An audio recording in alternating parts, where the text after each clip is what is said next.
Assalamualaikum warahmatullahi wabarakatuh. Kami dari kelompok 2 akan mempresentasikan tentang network security dan malware. Di sini ada 7 anggota kelompok. Yang pertama ada Ahmad Saifuddin, yang kedua Arif Rahman, yang ketiga Juli Ramadhani, yang keempat Halinul Faizi, yang kelima Habib Maulana, ada Haikal Nabil dan Farid Rizky. Oke, yang pertama ada pengertian dari malware. Malware atau malicious software adalah perangkat lunak yang keberadaan atau eksekusinya memiliki konsekuensi negatif dan tidak diinginkan. Biasanya malware dirancang untuk merusak dan menghancurkan komputer dan sistem dari komputer itu sendiri. Oke, di sini insider attack. Insider attack adalah pelanggaran keamanan yang disebabkan atau difasilitasi oleh seseorang yang menjadi bagian dari suatu organisasi itu sendiri, yang mana seharusnya aset atau sistem itu harus dijaga dan dikontrol. Di dalam kasus malware, insider attack merujuk pada bolongnya keamanan yang diciptakan di dalam suatu sistem oleh seorang programmer yang bekerja di dalam perusahaan atau organisasi tersebut. Oke, di sini ada backdoor. Tipe dari insider attack itu ada backdoor atau biasa disebut trapdoor. Adalah fitur tersembunyi atau perintah dalam sebuah program yang mengizinkan penggunanya untuk melakukan perbuatan yang biasanya tidak diinginkan. Awalnya backdoor dibuat oleh para programmer untuk mendapatkan akses khusus untuk masuk ke dalam program yang mereka kembangkan, khususnya saat terjadi masalah pada program mereka seperti terjadinya bug atau crash. Namun sejalan dengan perkembangan teknologi, backdoor sebelumnya menjadi solusi, malah saat ini dijadikan salah satu celah untuk mendapatkan akses sistem secara paksa. Oke, di sini ada deliberate backdoor atau backdoor yang disengaja. Terkadang programmer sengaja memasukkan program backdoor sehingga mereka bisa melakukan perbuatan berbahaya yang biasanya tidak diizinkan oleh sistem mereka. Sebagai contoh, bayangkan apa yang terjadi jika programmer mendesain sistem digital entry untuk bank yang ditambah backdoor yang mengizinkan akses ke dalam akun bank dengan beberapa kombinasi kode spesial saja, yang dimana hanya programmer itu saja yang tahu bagaimana cara mengaksesnya. Easter egg. Easter egg adalah sebuah fitur tersembunyi yang bisa diakses persis seperti backdoor. Easter egg adalah fitur yang tidak didokumentasi, yang tidak berbahaya, yang biasanya dibuka dengan password rahasia atau serangkaian input yang tidak biasa. Sebagai contoh, membuka Easter egg di dalam program dapat mengakibatkan ditampilkannya sebuah lelucon atau pesan tersembunyi dalam suatu program komputer, video games, film, buku, dan lain-lain. Selanjutnya ada logic bomb. Logic bomb adalah salah satu program jahat yang ditempelkan pada komputer agar memeriksa sekumpulan kondisi sistem. Ketika kondisi-kondisi yang dimaksud ditemui, logic bomb akan mengeksekusi suatu fungsi yang menghasilkan aksi-aksi tak diotoritasi. Logic bomb merupakan metode tertua yang digunakan untuk tujuan sabotase. Contoh kasus logic bomb adalah kasus Donald Burleson, yang merupakan programmer perusahaan asuransi di Amerika. Ia dipecat karena melakukan tindakan menyimpang. 2 hari kemudian, sebuah logic bomb bekerja secara otomatis mengakibatkan kira-kira 160.000 catatan penting terdapat pada komputer perusahaan terhapus secara otomatis. Oke, selanjutnya ada perlindungan melawan insider attack. Di sini ada contoh-contoh perlindungannya seperti menghindari satu titik kegagalan, menggunakan kode walkthrough, gunakan alat pengarsipan dan pelaporan, batasi otoritas dan izin, monitor kebiasaan karyawan, dan mengontrol instalasi software. Oke, selanjutnya ada komputer virus. Virus komputer merupakan suatu program atau aplikasi yang dapat memperbanyak dan menyebar dengan sendirinya dan menyebabkan efek negatif pada komputer yang terjangkit. Biasanya virus masuk ke dalam komputer dengan cara menyisipkan dirinya ke dalam suatu file ataupun program. Oke, di sini ada virus life cycle. Yang tahap pertama itu adalah dormant phase. Dalam fase ini, virus dalam keadaan berdiam atau menganggur. Yang kedua ada propagation phase. Pada fase ini, virus akan mengcopy dirinya kepada suatu program atau suatu dari media storage. Yang ketiga ada triggering phase.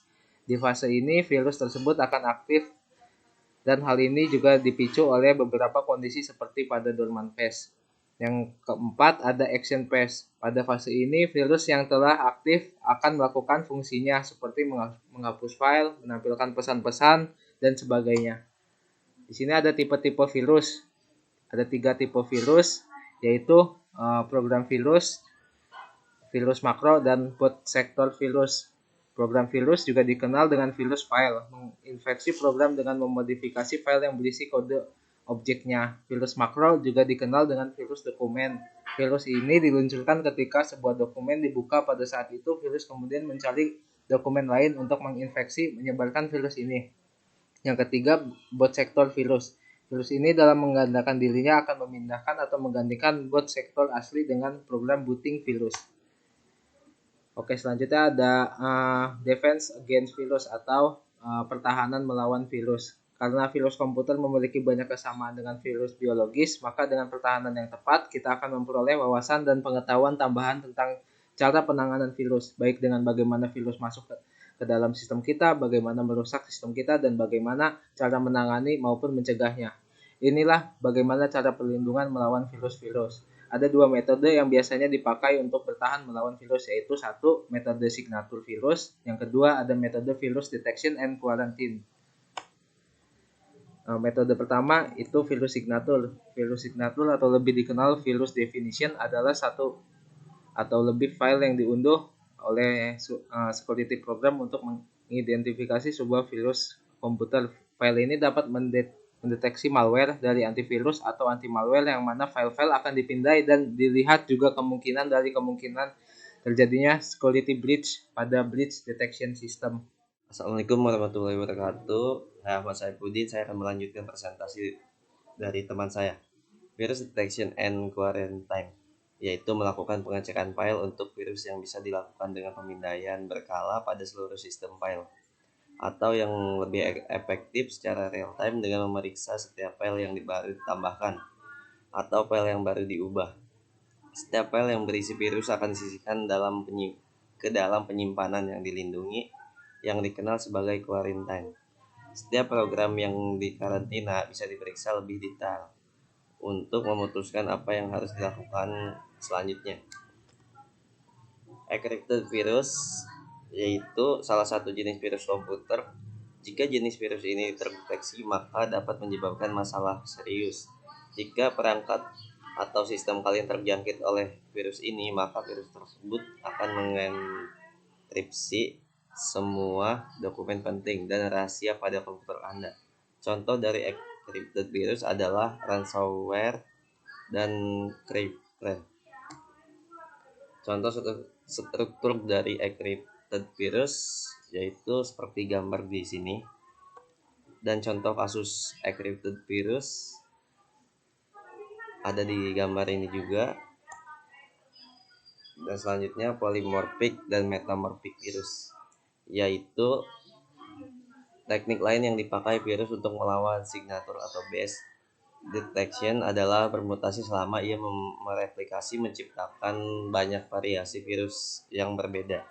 Virus ini dikenal dengan polymorphic atau metamorphic virus.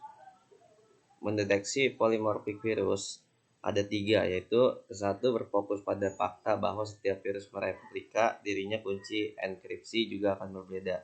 Yang kedua, sebuah polymorphic virus mungkin masih memiliki kesamaan signatur dalam mengenkripsi dirinya.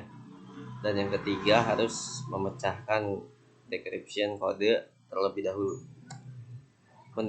Mendeteksi metamorphic virus, yaitu untuk mendeteksi virus malware jenis ini, antivirus menggunakan teknik mendeteksi kode semantik dan behavior analysis untuk mencari engine. Selain ini, harus dilakukan analisis terhadap memori dan bagian dari swab komputer. Ketiga, malware attack. Ketika malware pertama ditemukan sebagai ancaman nyata pada komputer security, malware distribusikan via floppy disk, CD-ROM, dan DVD-ROM. Belum ditemukan saat itu, internet pun masih dibatasi untuk penelitian di universitas maupun lab industri. Teman dan partner kerja menggunakan Polydisk untuk membagikan file, dan pada saat inilah munculnya penularan malware dari satu komputer ke komputer lainnya. Dalam pengembangan zaman muncullah internet yang dapat menaikkan resiko penularan malware melonjak jauh dikarenakan penularannya tidak memerlukan memasukkan virus ke dalam file dan tidak tergantung pada media lain. Virus akan langsung meluas lewat internet tersebut. Assalamualaikum warahmatullahi wabarakatuh. Saya akan melanjutkan materi selanjutnya, yaitu ada Trojan Horse. Trojan Horse adalah salah satu dari kisah yang ada di Yunani. Di dalam kisah ini tentara Yunani melakukan tipu daya dengan menghadiahi patung kuda yang berisi tentara Yunani untuk memasuki kota Troya dan memenangkan perang. Nama virus Trojan diambil dari kisah ini, yang mana virus yang menyamar seperti aplikasi sah, tetapi isi dari aplikasi itu adalah program-program yang berbahaya yang dapat merusak sistem komputer. Virus Trojan adalah perangkat lunak yang terlihat sah tapi menjalankan fungsi yang berbahaya. Malware ini sengaja didesain agar terlihat tidak berbahaya untuk menipu orang-orang sehingga mereka mau untuk mengunduhnya. Biasanya, Trojan akan menyamar sebagai perangkat lunak gratis, video atau musik, antivirus palsu, atau iklan yang terlihat seperti program yang sah. Dan ini gambar ilustrasi bagaimana Trojan bekerja. Computer worm. Computer worm adalah program malware yang menyebar dan menduplikasi dirinya sendiri dalam sistem komputer. Sebuah worm dapat mengandalkan dirinya dengan memanfaatkan jaringan seperti LAN atau WAN atau internet tanpa perlu mencari campur tangan dari user. Dan ini adalah gambar contoh komputer worm. Berikutnya ada rootkit. Rootkit adalah virus yang berisi sekumpulan software yang dapat menyembunyikan file, proses, dan sistem data yang berjalan di belakang operating sistem komputer. Rootkit merupakan jenis malware yang lincah karena keberadaannya sendiri cukup sulit dideteksi oleh antivirus. Mendeteksi rootkit akan sangat susah mendeteksi rootkit, tapi tidak mustahil. Rootkit dapat dideteksi dengan melakukan cek untuk file yang sudah dimodifikasi yang ada di dalam disk. Di sistem operasi Windows, kode library yang penting sudah didaftarkan.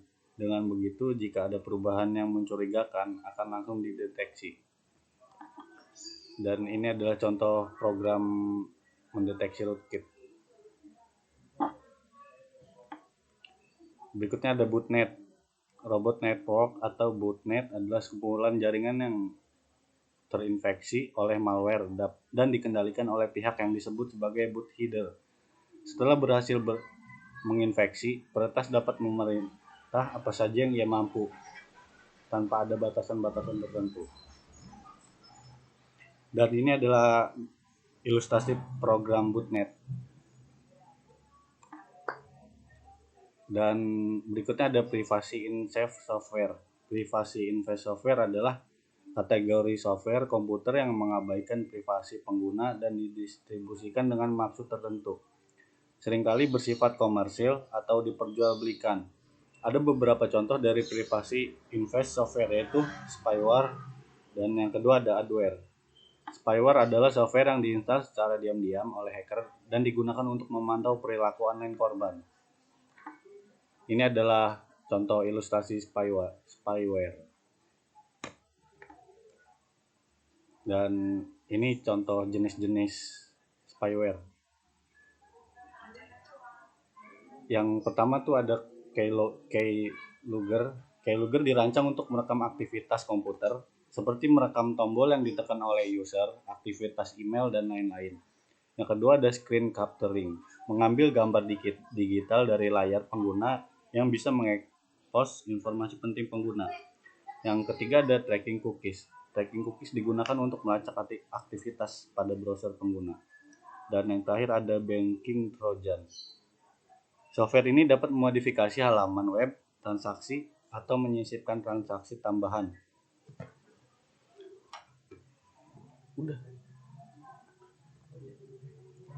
Dan berikutnya ada adware. Adware adalah sebuah software yang dikembangkan untuk membagikan iklan online secara otomatis dalam user interface sebuah software. Dan ini gambar contoh adware.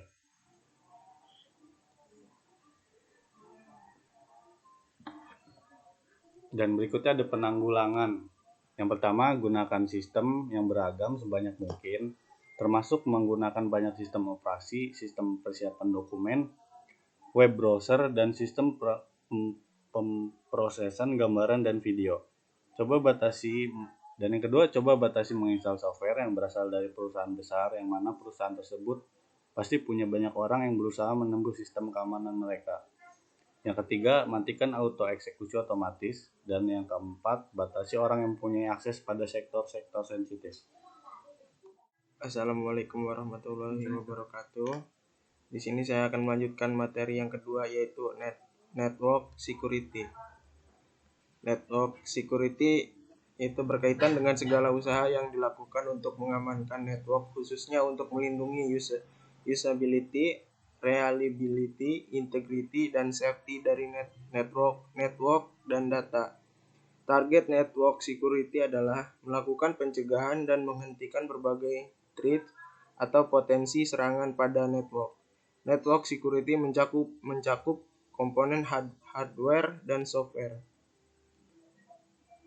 Yang pertama yaitu ada network topologi. Topologi jaringan adalah pengaturan fisik dan logis dari node dan koneksi dalam jaringan. Node biasanya menyertakan perangkat seperti saklar, router, dan perangkat lunak dengan fitur saklar dan router. Topologi jaringan sering direpresentasikan sebagai grafik. Struktur atau jaringan yang digunakan untuk menghubungkan satu komputer dengan komputer lainnya. Bisa dengan menggunakan kabel ataupun nirkabel, atau yaitu tanpa kabel. Yang kedua yaitu Internet Protocol Layers. Yang pertama yaitu sebelum menyelidiki berbagai masalah keamanan yang diciptakan internet. Yang kedua, penting untuk memahami blok bangunan yang mendasari dari Internet Protocol Layers. Yang ketiga yaitu arsitektur internet dimodelkan secara konseptual dipartisi menjadi beberapa lapisan yang secara kolektif disebut tumpukan protokol internet atau Internet Protocol Stack. Yang keempat yaitu physical layer.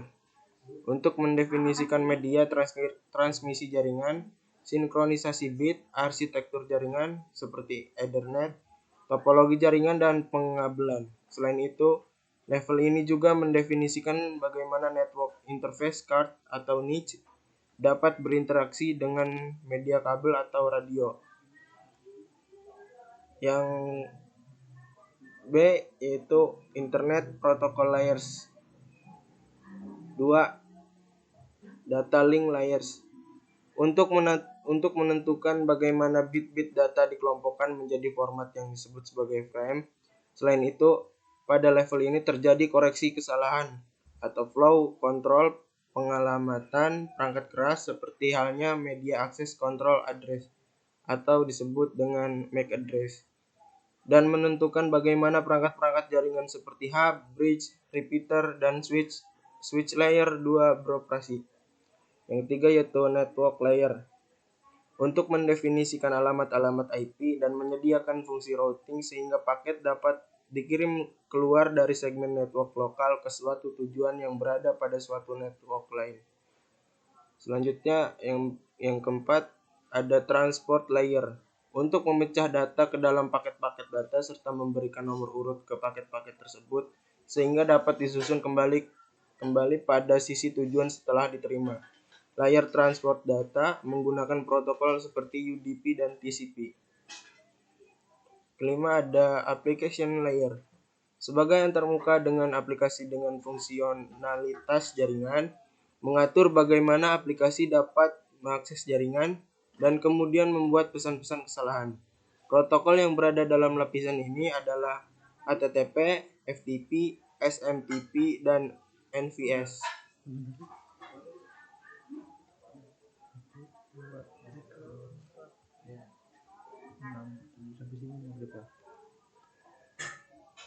Yang B yaitu Internet Protocol Layers atau Network Security Concept. Gambarnya gimana ini? Inilah gambaran dari Internet Protocol Layer. Itu aja. Yang udah. Selanjutnya yaitu ada Internet Protocol Layers atau Network Security Concept. Inilah gambaran Selanjutnya ada Emang gak usah dibaca nih. oh ini aja. selanjutnya ada Internet Protocol Layers. Nah, ini ada gambaran dari Internet Protocol Layers. Itu sudah. Saja yang paling atas adalah application. Yang selanjutnya ada Internet Protocol Layers. Inilah gambaran Protokol. selanjutnya ada Internet Protocol Layers. Inilah gambaran Internet Protocol Layers. Yang pertama yaitu ada application data atau application layer. Yang kedua ada transport layer. Yang ketiga ada network layers. Yang terakhir yaitu link layers.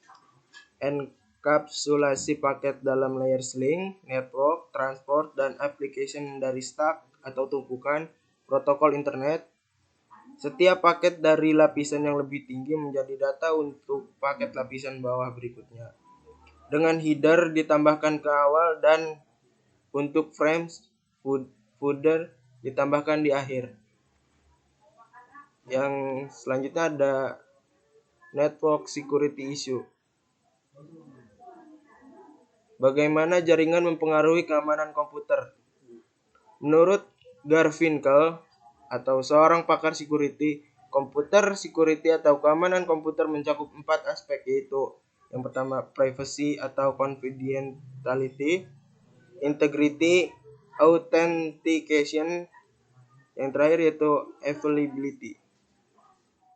Assalamualaikum warahmatullahi wabarakatuh. Saya Habib Maulana dan akan melanjutkan materi selanjutnya. C. Network Security Issues. Privacy atau confidentiality. Aspek privasi berkaitan dengan segala usaha bagaimana menjaga agar informasi tidak diakses oleh orang yang tidak berhak. Integrity. Aspek integrity berkaitan dengan segala usaha bagaimana menjaga informasi tetap utuh.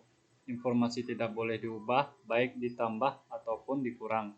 Virus yang mengubah atau merusak adalah virus Trojan Horse. Selanjutnya atau authentication. Authentication atau autentikasi berkaitan dengan keabsahan pemilik informasi. Harus ada cara untuk mengetahui bahwa informasi hanya dapat diakses secara valid atau oleh orang atau sistem yang sah. Availability. Aspek ini berhubungan dengan ketersediaan informasi. Informasi harus tersedia manakala dibutuhkan. Contoh serangan terhadap aspek ini yaitu denial of service attack atau DOS attack. Selanjutnya, the link layers. Link layers adalah melakukan proses grouping secara logik atau secara tidak terlihat. Proses grouping merupakan proses penyatuan dari beberapa paket data ke dalam satu kesatuan paket data yang utuh. Ketika paket data mulai berjalan melewati lapisan-lapisan OSI layer, maka paket data tersebut akan terpecah-pecah menjadi beberapa bagian kecil. Tugas dari link layers ini yang dapat melakukan proses grouping atau penggabungan kembali pecahan paket-paket data tersebut menjadi utuh kembali. Ada beberapa bagian dari link layers yaitu Ethernet, Media Access Control atau MAC address, ARP spoofing. Yang pertama yaitu Ethernet. Ethernet adalah standar umum untuk menghubungkan kabel ke jaringan komputer. Teknologi Ethernet ini menjadi sangat penting karena memang Ethernet sudah digunakan sejak lama di dunia jaringan komputer, khususnya LAN. Kira-kira sudah sekitar 30 tahun. Di bawah ini adalah hub. Hub sebuah perangkat yang memungkinkan Anda untuk mentransfer berbagai data dengan mengandalkan port hub yang sudah tersedia. Umumnya, hub juga digunakan untuk menghubungkan segmen LAN. Hub sendiri biasanya punya beberapa ports, tergantung dengan variasinya. Ada yang memiliki 4, 5, dan lain-lain. Hub ini adalah bagian dari Ethernet. Selanjutnya, switch. Berbeda dengan switch. Jika hub secara otomatis akan melakukan copy untuk semua port yang ada, maka switch akan membiarkan penggunanya untuk mengatur setiap port yang ada. Switch juga bisa didefinisikan sebagai sebuah jaringan yang bisa menghubungkan banyak jaringan berdasarkan MAC address. B. Media Access Control atau MAC address. Sebuah alamat jaringan yang diimplementasikan pada lapisan data link dalam 7 lapis model OSI yang mempresentasikan sebuah nodes tertentu dalam jaringan. Dalam sebuah jaringan berbasis Ethernet, MAC address merupakan alamat yang unik, yang memiliki panjang 48 byte atau yang memiliki panjang 48 bit atau 6 byte yang mengidentifikasikan sebuah komputer, interface dalam sebuah router, atau node lainnya dalam jaringan. MAC address juga sering disebut sebagai Ethernet address, physical address, atau network address. Seperti inilah gambar dari MAC address. Contoh dari MAC address. Selanjutnya, ARP spoofing. Address Resolution Protocol, singkat ARP, adalah sebuah protokol dalam TCP/IP protokol switch yang bertanggung jawab dalam melakukan resolusi alamat IP ke dalam alamat media access control atau MAC address. Sebagai contoh dalam mikrotik, untuk melihat ARP dapat dilakukan dengan perintah sebagai berikut. Diketik dalam sebuah aplikasi mikrotik, yaitu dengan perintah IP ARP print, dan berikutnya akan muncul informasi IP dan MAC address. Dari sepotong data di atas bisa dilihat bahwa IP 192.168.77.1 memiliki MAC 4C, 5E, 0C, 53, B391 dan melalui interface Ethernet to intranet. Karena ARP merupakan jembatan antara layers 3 dan layer 2 atau penghubung antara data link layer dan IP layer pada TCP/IP, intinya setiap komputer atau device yang akan berkomunikasi pasti akan melakukan transaksi dan tukar-menukar informasi terkait antara IP dan MAC address. Yang selanjutnya yaitu the network layers. Network layers merupakan sistem logik yang sangat erat berkaitannya dengan proses transmisi data, karena menghubungkan komputer ke dalam berbagai jaringan yang sudah ada. MAC address juga memiliki peran penting dalam lapisan ini. Bersamaan dengan pendefinisian dari IP address Internet Protocol, beberapa fungsi dalam jaringan komputer berikut ini adalah beberapa fungsi dari network layers. Yang pertama ada IP, yang kedua ada Internet Control Message Protocol atau ECMP. Yang ketiga ada IP spoofing, yang keempat packet sniffing. Assalamualaikum warahmatullahi wabarakatuh. Saya Haji Ramadhani. Selanjutnya akan melanjutkan materi selanjutnya, yaitu ada layer, ada IP Internet Protokolnya, yaitu ada IP address. Ini pada dasarnya sangatlah sederhana. IP address menggunakan rangkaian kode biner 32 bit. Dari rangkaian kode biner tersebut dipisahkan oleh tanda titik per 8 bitnya. Maka dari itu, kita sering melihat IP address dari sebuah komputer ataupun host menggunakan 4 titik dengan masing-masing berisi angka atau kode biner yang berbeda-beda. Jadi IP address sendiri pada dasarnya memiliki banyak fungsi. Bagi komputer ada host, situs webnya, ataupun bagi keseluruhan jaringan itu sendiri.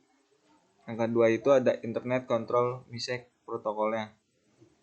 Bisa disingkat dengan ICMP, adalah protokol jaringan yang berguna untuk memecahkan berbagai masalah terkait konektivitas. Protokol ini digunakan oleh berbagai perangkat jaringan, seperti router, modem, server, dan yang lainnya. Dirancang untuk perangkat yang bekerja di jalur yang menghubungkan perangkat pengirim ke perangkat penerimanya. Jadi Selain itu, ICMP ini memiliki banyak fungsi selain hanya melaporkan error dalam transmisi paket dan host yang tidak dapat dijangkau. C. IP spoofing adalah sebuah jenis spoofing dengan memanfaatkan IP untuk menyembunyikan atau menyamarkan lokasi dari mana asal mereka mengirim dan menerima data secara online. Tujuan IP spoofing ini agar mereka tidak bisa dilacak saat melakukan tindak kejahatan di dunia maya. Contohnya adalah seperti ini. Terus yang keempat atau D, paket sniffing, yaitu adalah penyadapan paket data di dalam jaringan komputer dengan menggunakan paket sniffer. Itu sendiri bisa diartikan secara sederhana sebagai penangkap atau pengumpul data. Nama lain dari paket sniffer adalah paket analyzer. Kadang disebut juga dengan nama protokol analyzer atau network analyzer. Administrator jaringan menggunakan alat paket sniffing guna memantau memvalidasi trafik jaringan. Sementara itu, peretas juga dapat menggunakan alat serupa untuk tujuan jahat.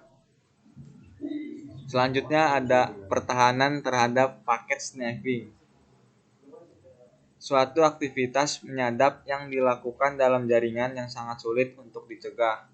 Walaupun kita telah menginstal berbagai macam software untuk mencegah serangan dalam jaringan.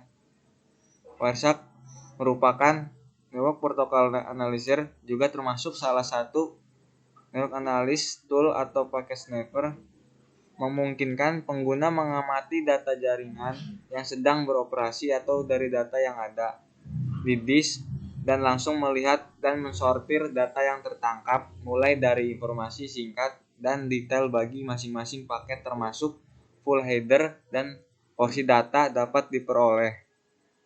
Selanjutnya ada sniffing, pengertiannya yaitu suatu yang cukup sulit untuk dicegah. Untuk sekarang ini sudah ada beberapa cara pencegahan sniffing seperti menggunakan enkripsi pada data rahasia, yaitu masukin username-nya, password-nya, TPS, itu ada Hypertext Transfer Protocol Secure pada port 811. 4. Transport layer. Jaringan komputer yang merupakan sebuah lapisan transportasi. Transport layer ini dapat menggabungkan beberapa koneksi transport ke dalam jaringan koneksi yang sama. Transport layer bertanggung jawab untuk menyampaikan data ke proses aplikasi yang sesuai pada komputer host. Dua protokol utama beroperasi pada lapisan transport untuk internet, yaitu ada TCP, protokol kontrol transmisi, dan protokol datagram pengguna atau UDP. TCP adalah yang lebih canggih dari keduanya dan didefinisikan bersama dengan IP sebagai salah satu protokol asli untuk internet. Itulah maka sebabnya orang terkadang menyebut protokol internet sebagai TCP atau IP. TCP digunakan untuk beberapa operasi paling mendasar dari internet. Berikutnya protokol yang ada di transport layer itu ada transmisi control protokol atau TCP, user datagram protokol atau UDP, network address translation atau NAT. Ada juga yang terakhir yaitu TCP, session hijacking. 4. Itu ada the transport layer, transmisi kontrol protokol TCP. TCP/IP adalah standar komunikasi data yang digunakan oleh komunitas internet dalam proses tukar-menukar data dari satu komputer ke komputer lain di dalam jaringan internet. Dalam perkembangan protokol TCP/IP telah menjadi standar dalam jaringan komputer. TCP/IP memiliki ciri-ciri sebagai berikut. Yang pertama ada, yaitu protokol TCP/IP dikembangkan dengan menggunakan standar protokol yang terbuka. Yang kedua, standar protokol TCP/IP dalam bentuk RFC, request for comment, dapat diambil oleh siapapun tanpa biaya. Yang ketiga, TCP/IP dikembangkan tidak tergantung pada sistem operasi dan perangkat keras tertentu. Yang keempat atau D, pengembangan TCP/IP dilakukan dengan konsensus dan tidak tergantung pada vendor tertentu. Yang kelima atau E, TCP/IP bersifat independen terhadap perangkat keras dan dapat dijalankan pada jaringan internet. Keenam, yaitu TCP/IP memiliki fasilitas routing yang memungkinkan untuk diterapkan pada internet working. Yang terakhir yaitu ada TCP/IP memiliki banyak jenis layanan. B. User Datagram Protocol (UDP). UDP adalah panjangan dari User Datagram Protocol, salah satu protokol yang menjadi lapisan transport TCP/IP sehingga mendukung atau memungkinkan terjadinya komunikasi yang tidak andal atau unreliable tanpa adanya koneksi antar host jaringan yang menggunakan TCP/IP. UDP merupakan akronim dari User Datagram Protocol yang masih bagian dari Internet Protocol IP.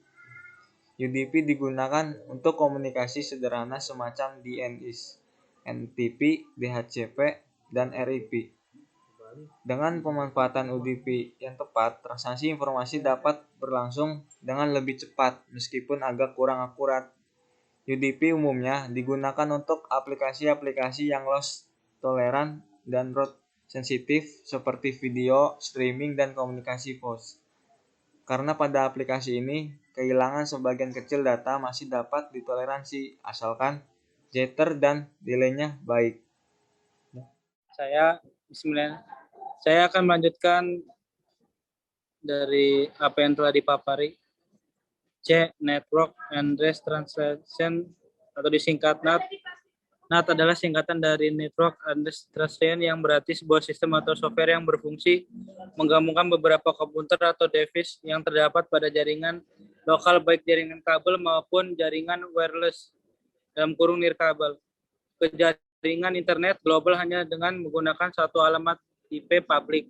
NAT sering dilaksanakan oleh router dan kita akan merujuk ke host melakukan NAT sebagai NAT router. Dalam pengarahan OpenStack biasanya server Linux yang mengimplementasikan fungsi NAT, bukan router hardware. NAT mentranslasikan alamat IP privat untuk dapat mengakses alamat host di internet dengan menggunakan alamat IP publik pada jaringan tersebut. Tanpa hal tersebut, dalam kurung NAT, tidak mungkin IP privat pada jaringan lokal bisa mengakses internet. D. TCP Session Hijacking. Session hijacking merupakan aksi pengambilan kendali session milik kursor lain setelah sebelumnya pembajak berhasil memperoleh autentikasi ID session yang biasanya tersimpan dalam cookies. Session hijacking menggunakan metode capture, briefer face, atau reserve engineer guna memperoleh ID session yang untuk selanjutnya membajak pemegang kendali atas session yang dimiliki oleh user lain tersebut selama session berlangsung. Session hijacking secara garis besar terbagi menjadi dua tipe, yaitu satu itu active session hijacking dan kedua itu passive session hijacking. Yang satu itu active session hijacking itu ada A. Tracking the connection, mencari koneksi yang sedang terjadi. Yang B itu ada desencouraging the connection, melakukan pembelokan koneksi. C. Receiving connection, membuat koneksi baru. D. Injecting packet, memasukkan paket. Yang kedua itu passive session hijacking itu dilakukan secara pasif, dapat dilakukan menggunakan server. Alat ini dapat memberikan seorang attacker informasi berupa ID user dan password dari klien yang sedang melakukan login ke server.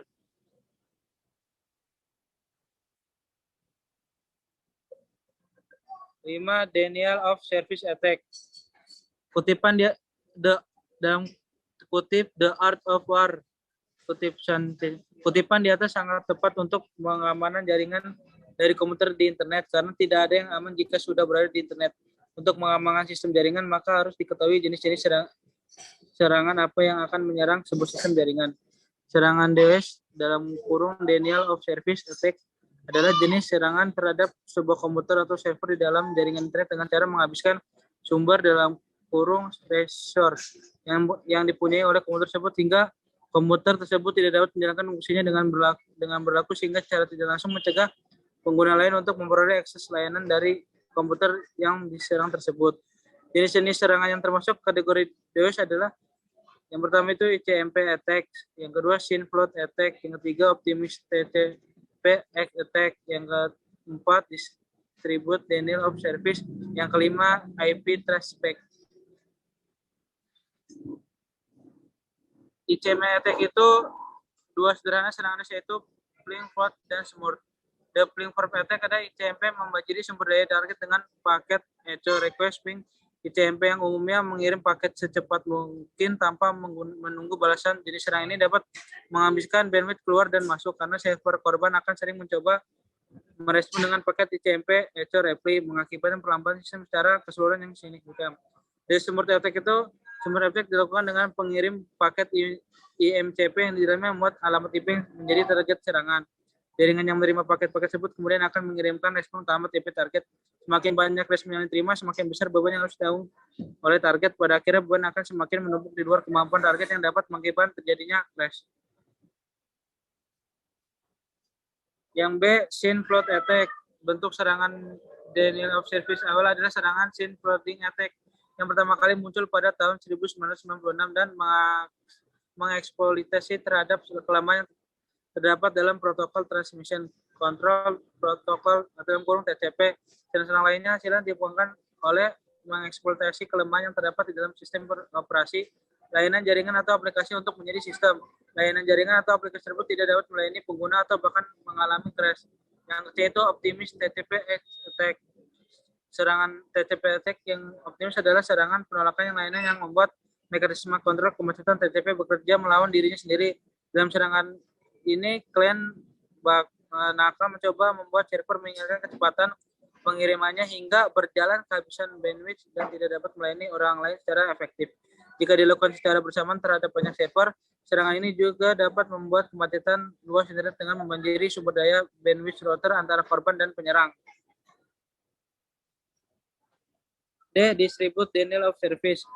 DDoS adalah salah satu jenis cyber attack yang menyasar website, layanan online maupun jaringan dengan cara membanjirinya dengan tag traffic yang sangat banyak. Motif utamanya adalah agar server atau Anda tidak mampu mengkonfirmasikan lalu lintas infas tersebut, sehingga menyebabkan website atau layanan Anda down dan tidak bisa beroperasi.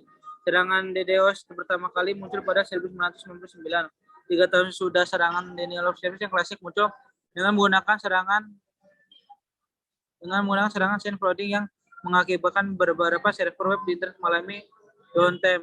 Pada Februari 2000, sebuah serangan yang luar diperlakukan sehingga beberapa situs web terkenal seperti Amazon, CNN, eBay, dan Yahoo mengalami downtime selama beberapa jam. IP traceback sebagian didorong oleh kesulitan dalam menentukan asal-usul sebenarnya dari serangan DOS. Menampilkan alamat IP palsu, para peneliti telah mencoba untuk mengembangkan konsep penelusuran baik IP, menentukan asal sebenarnya dari sebuah paket di internet tanpa bergantung pada bidang sumber IP yang terdapat di paket yang berpotensi dipalsukan. Beberapa teknik traceback IP lainnya yang telah dikembangkan termasuk beberapa yang mengandalkan penggunaan protokol jaringan tambahan seperti ICMP untuk informasi jalur relay, sementara banyak skema inovatif ada hanya sedikit yang diimplementasikan dalam praktik.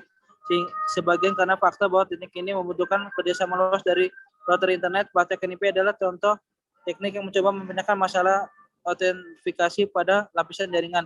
Ekstensi protokol seperti IPX dan solusi seperti karena jaringan pribadi virtual mengatasi masalah yang sama dengan meminta autentikasi kriptografi untuk paket untuk memverifikasi asalnya. Mungkin itu saja penjelasan dari kelompok kita, kelompok 2. Semoga bermanfaat bagi semuanya. Sekian dan terima kasih. Wassalamualaikum warahmatullahi wabarakatuh.